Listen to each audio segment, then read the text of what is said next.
көп келушілер бұл жерде жаңағы қоғамдық орындардың оның ішінде баняға және караоке барларға көбірек барады. Караоке барлардың ішінде туған күн, атаулы мерекелер өтіп жатыр.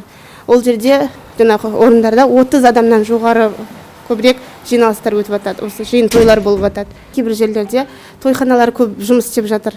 Қазіргі таңда осы біздің Алматы ауданы бойынша мобильдік топтың жұмысының арқасында кішкене ретке келіп қалды. 2 аймен салыстырғанда 5 шілдеден бастап салыстырмалы түрде қарағанда азайды. Қоғамдық тамақтану орындары таңғы сағат 9-дан кешкі сағат 10-ға дейін жұмыс жасайды. Ал жаңағы азық-түлік сататын дүкендер сағат 11-ге дейін жұмыс жасайды. Қоғамдық жаңағы сауна, баня деп жатырмыз, олар сағат 9-ға дейін жұмыс жасайды. Карантин қаулы бойынша.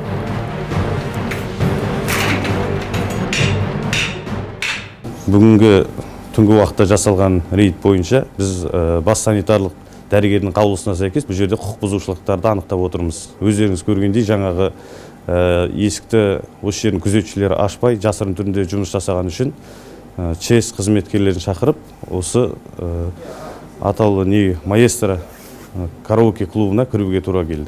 ЧС қызметкерлері мамандарына біз осы аталған факті бойынша барлықта материалдарды, қағаздарды жинап, сол кісілерге материалды жолдаймыз, сол кісілерді үкім шығарады.